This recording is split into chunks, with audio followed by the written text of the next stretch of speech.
CM Jagan ticket ఇచ్చినా ఇవ్వకపోయినా ఆయన వెంటే నడిచేందుకు చాలా మంది నేతలు ఉన్నారని మాజీ మంత్రి శంకర్ నారాయణ అన్నారు.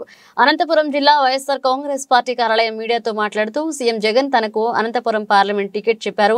అనంతపురం పార్లమెంట్ స్థానం తనకు కొత్త కాదని, తాము ప్రతిపక్షంలో ఉన్నప్పుడు 10 ఏళ్ల పాటు ఉమ్మడి జిల్లాకు వైఎస్ఆర్ కాంగ్రెస్ పార్టీ అధ్యక్షుడిగా పనిచేశారని గుర్తు చేశారు.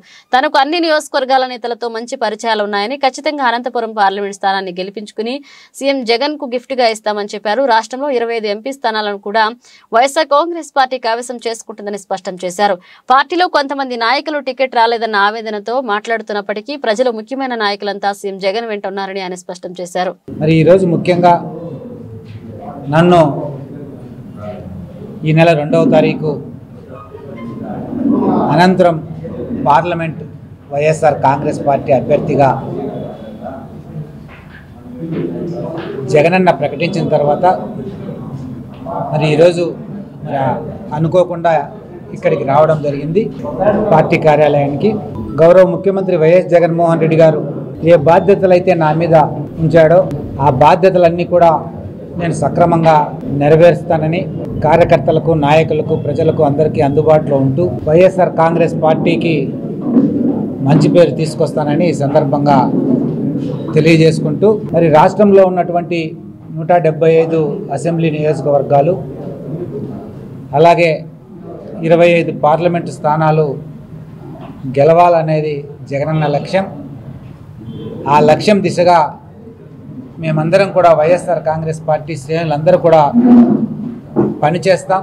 తప్పుకోకుండా 175కు 175 స్థానాలు గెలుచుకునే విధంగా, 25 పార్లమెంటు స్థానాలు గెలుచుకునే విధంగా తీర్పు ఇవ్వడానికి ఈ రాష్ట్ర ప్రజానీకమందరూ కూడా సిద్ధంగా ఉన్నారనే విషయాన్ని కూడా ఈ సందర్భంగా గుర్తు చేస్తూ, అనంతరం పార్లమెంటు నియోజకవర్గంతో పాటు మరి సత్యసాయి జిల్లాలో ఉన్నటువంటి అన్ని నియోజకవర్గాల్లో కూడా వైఎస్ఆర్ కాంగ్రెస్ పార్టీ విజయానికి కృషి చేస్తానని, కార్యకర్తలతో కానీ, నాయకులతో కానీ, ప్రజలతో కానీ ప్రత్యక్షమైనటువంటి సంబంధ బాంధవ్యాలు ఉన్నాయి. తప్పుకోకుండా వారందరినీ కూడా కలుపుకొని వారందరి సూచనలు, సలహాల మేరకు భవిష్యత్తులో నడుచుకుంటానని, ఈ అనంతపురం జిల్లాలో ఉన్నటువంటి పార్లమెంటు పరిధిలో ఉన్నటువంటి అన్ని సెగ్మెంట్లో కూడా వైఎస్ఆర్ కాంగ్రెస్ పార్టీ విజయానికి పార్టీ శ్రేణులందరూ కూడా పనిచేయాలని ఈ సందర్భంగా పిలుపునిస్తూ, అలాగే రేపటి రోజున గురవకొండ నియోజకవర్గం కేంద్రంలో సామాజిక సాధికార బస్సు యాత్ర జరగబోతుంది. రేపు జరగబోయే సామాజిక సాధికార బస్సు యాత్రని విజయవంతం చేయాలని వైఎస్ఆర్ కాంగ్రెస్ పార్టీ కార్యకర్తలకు ఈ సందర్భంగా విజ్ఞప్తి చేస్తూ, మరి అలాగే వైఎస్ఆర్ కాంగ్రెస్ పార్టీ విజయానికి అందరూ కూడా కృషి చేయాలని, తోడ్పడాలని వైఎస్ఆర్ కాంగ్రెస్ పార్టీ నాయకులకు, కార్యకర్తలకు ప్రత్యేకంగా విజ్ఞప్తి చేస్తూ, మరి భవిష్యత్తులో 2024 మార్చి, ఏప్రిల్లో జరగబోయే ఎన్నికల్లో తప్పుకోకుండా వైఎస్ఆర్ కాంగ్రెస్ పార్టీ ప్రభుత్వం ఏర్పడుతుంది, జగనన్న ప్రభుత్వం ఏర్పడుతుంది.